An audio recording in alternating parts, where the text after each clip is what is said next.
طهر اللهم قلوبنا من النفاق، طهر اللهم ألسنتنا من الكذب، طهر اللهم أعيننا من الخيانة، فإنك تعلم خائنة الأعين وما تخفي الصدور يا رب العالمين. اللهم يا من لا يشغله سمع عن سمع، ويا من لا تغلطه كثرة المسائل، ويا من لا يتبرم من إلحاح عباده الملحين عليه، أذقنا برد رحمتك وكرم استجابتك يا رب العالمين.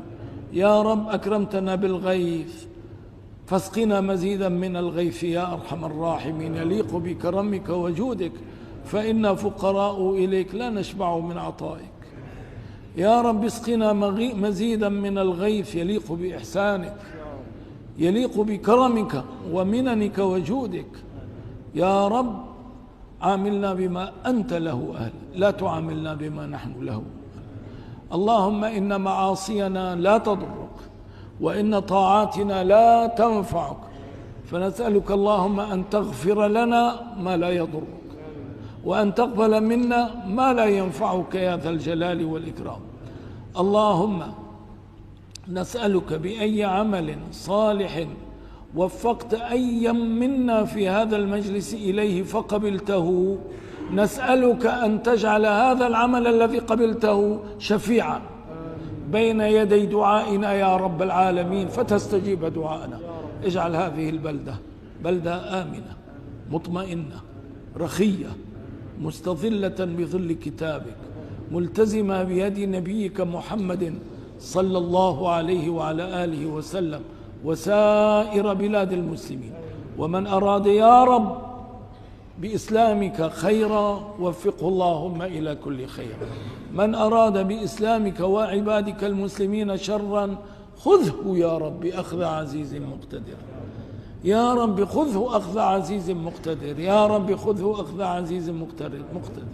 اجمع شمل المسلمين على ما يرضيك، اجمع قادة المسلمين على ما يرضيك يا رب العالمين، اهديهم في من هديت، أنت الهادي، أنت الهادي. قلوب العباد بين إصبعين من أصابعك تقلبها كما تشاء يا رب العالمين.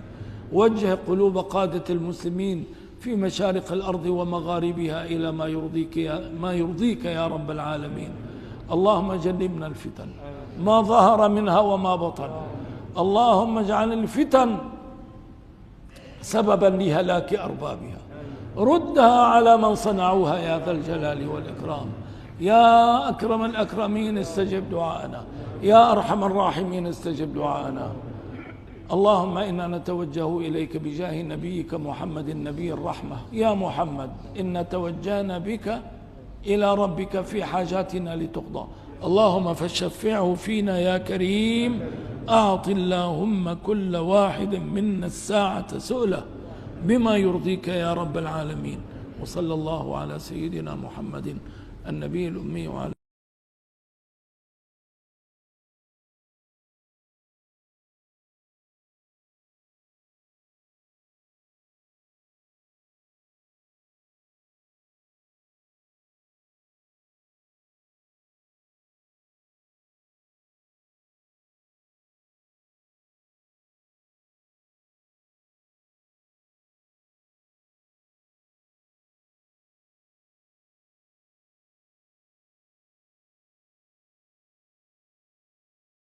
صلى الله عليه وسلم، صلى الله على محمد، صلى الله عليه وسلم، صلى الله على محمد، صلى الله عليه وسلم، صلى الله على محمد.